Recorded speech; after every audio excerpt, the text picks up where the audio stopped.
This is Crestline's new e-bike for 2025 and it's using Bosch's new Gen 5 motor system, and I think it's one of the most customizable e-bikes that are out on the market right now. In this video I'm going to tell you everything you need to know about Crestline's e-mountain bike.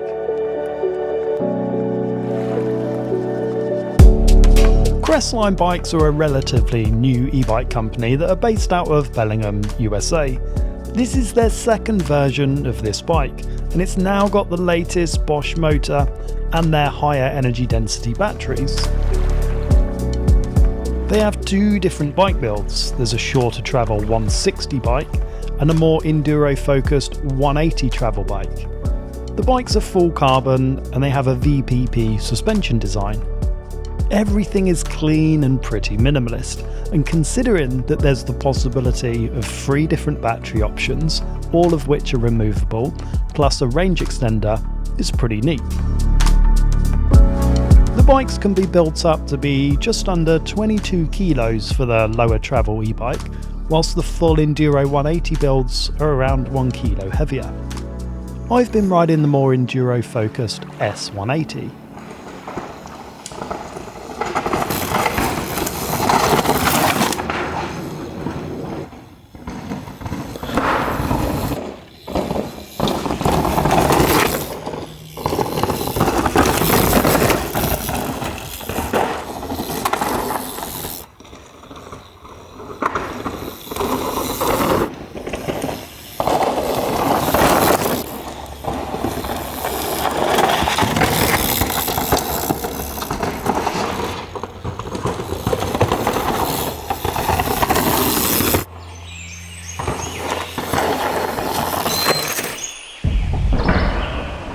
The bike has a full burly enduro build, a stiff carbon frame, and the 180mm travel has been designed in collaboration with Cascade Components.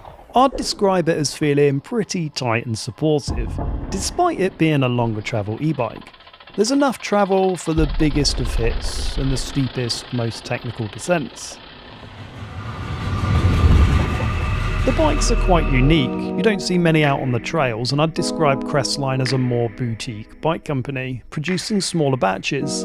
There's a limited amount of just 150 bikes for 2025. I really like the amount of customization that each bike comes with. The rear travel can be changed from the 180 to 160 with a flip chip at the rear, even using the same shock.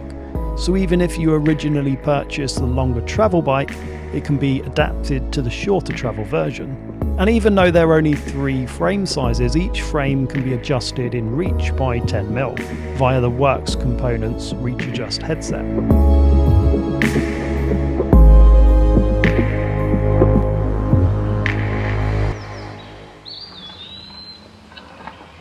You can run it as a mullet. So 29 on the front, 27.5 on the rear, with a chainstay that's 445mm, which is great for some of the smaller size bikes. The bigger size bikes come default as a 29-29, and that comes with a 455mm chainstay. So you get a bit of better balance, more proportional geometry between the front of the bike and the rear of the bike. So you kind of get loads of stability over the rear wheel, puts more weight over the front of the bike, which helps for flatter corners. And I really like that the geometry grows pretty significantly with each size. I'm talking about the rear geometry. A lot of bike brands increase the rear chainstay by 2 or 3 millimeters, but this increases from 445 to 455. It makes quite a considerable difference to how the bike rides. I've actually been riding the previous version of the bike for over a year now, and have clocked up tons of miles as my own personal bike. I've tested it in all sorts of configurations and travel options, but the stock 180 build happens to be my favourite of the bunch.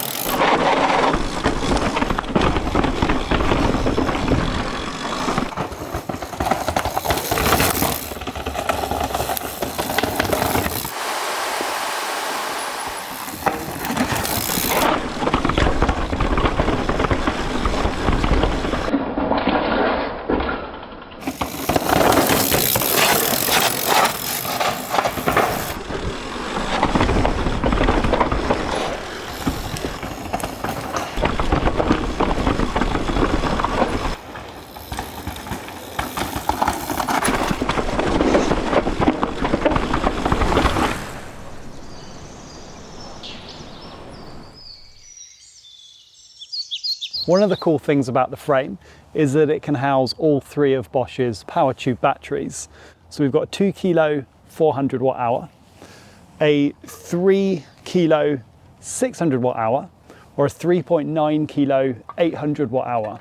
And I think a lot of people are really interested in maybe saving some weight occasionally, but also having the ability to run the bigger 800 watt hour battery. I know my personal preference would be to run the 800 watt hour battery.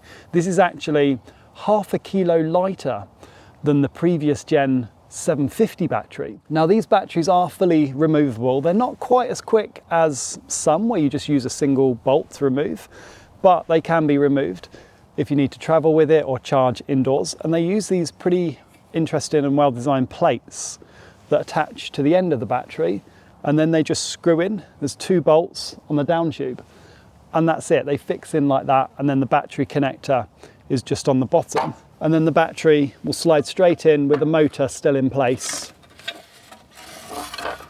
Now these adapter plates here save weight because they no longer need to use that Bosch rail. That was a system that Bosch provided, and it was actually quite big and bulky and fairly heavy. These small adapter plates are really lightweight. They're aluminium, and they hardly add any kind of bulk or size or weight to the frame.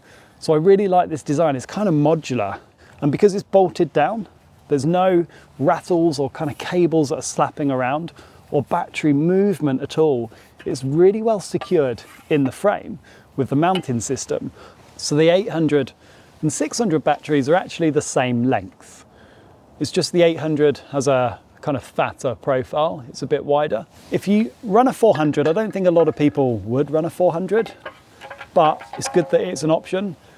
Now, it is a lot shorter, so the weight is actually slung lower in the frame, but Crestline make extender plates that essentially extend the length of the battery, and then you'd use that to screw it into the frame, which I think is pretty neat. They've thought about quite a lot. Not just one battery option, but 3. The small 400 watt hour option is pretty perfect for bike parks where you've got a lot of lift access. Despite the bike having 180 of travel, I think it handles a little bit more like a shorter travel e-bike out the back.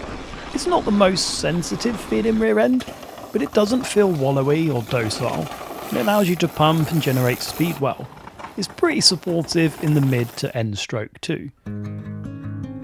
Cascade Components is a suspension-focused engineering company known for designing and manufacturing high-performance linkage systems for mountain bikes. They collaborated with Crestline to optimise the dual-link suspension platform on the bikes. Crestline came to us and Troy was like, "Hey, can you help us sort out this e-bike we're working on? And there's some things we're trying to do that we're getting told we can't do. So can we sort that out?" And so yeah, we got on board with that and did all the kinematics for the e-bike and then this downhill bike.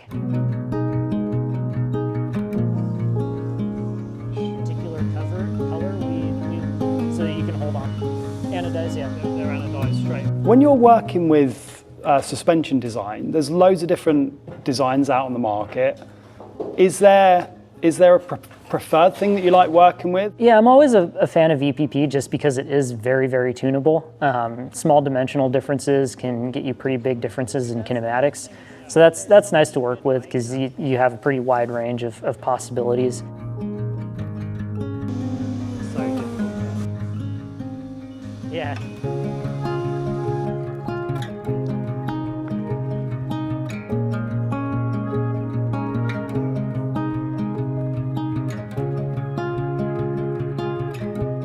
Were you looking for a specific suspension feel out of something like that? You want the bike to be really fun to ride in kind of a certain style of terrain, right?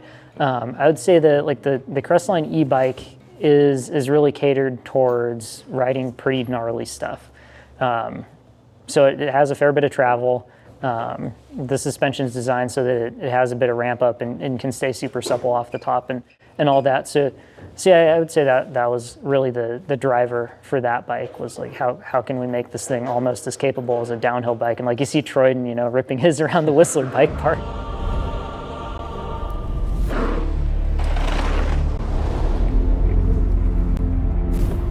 Is there a different approach you take with e-bike suspension design? Because you've got a motor, does it change anti-squat, anti-rise? Do you need to take any different considerations with that? A little bit, yeah. So with e-bikes, obviously, like, you don't need to lean into anti-squat as heavily for climbing just because you've got a motor helping you on the way up. Chassis movement is a big thing with the added weight of batteries, batteries and motor. If you've got really low anti-rise, you can encounter a lot of pitching. Obviously some of this is personal preference. I've found that having a bike that starts with somewhat higher anti-rise that then tapers off over travel can be really beneficial because it'll want to stay in that mid-range. So if you're flying into, like, let's say a catch berm, when you hit that catch berm and you're on the brakes, you don't get the rear end standing up and the fork diving as much as you otherwise would.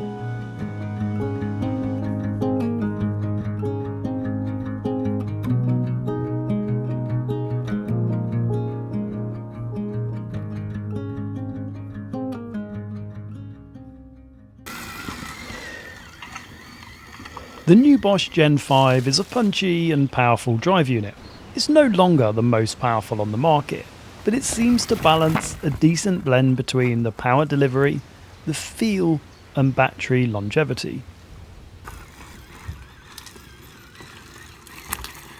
Pair the 800 watt-hour battery with a 250 watt-hour range extender and you can have some pretty big days out on the bike.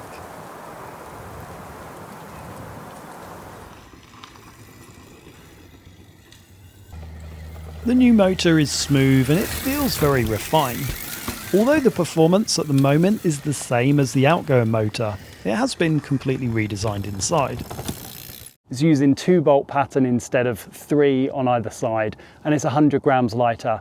That's pretty small things, but the big difference is it's so much quieter. There's virtually no noise on descending. There's none of that backlash sound or that rattle sound where the cogs kind of jammed into each other that you could hear on gnarly technical downhill terrain. And that makes a massive difference to the riding experience. So going down is virtually silent. Going up, the sensor technology has been improved. You can now tell if the bike's pointing up or down or flat. And in turn, it can change the level of power that it delivers to the rear wheel.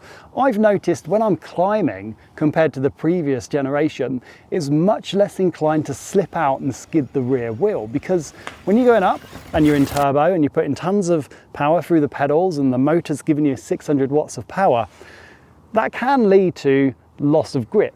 But on the new motor, it just tends to understand what's happening way more on the back wheel. And it really limits the amount of skid that you do, or wheel spin and loss of traction when you're climbing. So think kind of loose gravel or roots or kind of loamy tracks that you're climbing up. It's not impossible to spin the rear wheel, but it's very, very refined. They've done a great job on the sensor technology. And overall, it just feels like it's a better, more refined and more sensitive version than the previous generation motor.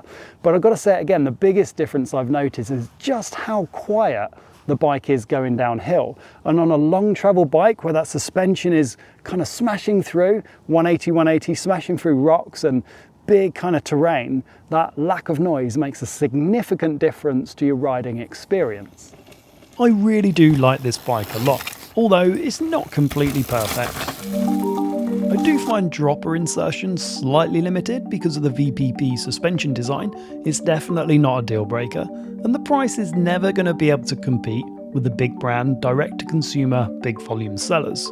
But for Crestline to bring out a bike with a ton of features, big removable batteries, and taking on the industry's most established players, and making a bike that is, in my opinion, one of the best e-bikes on the market right now, is extremely impressive.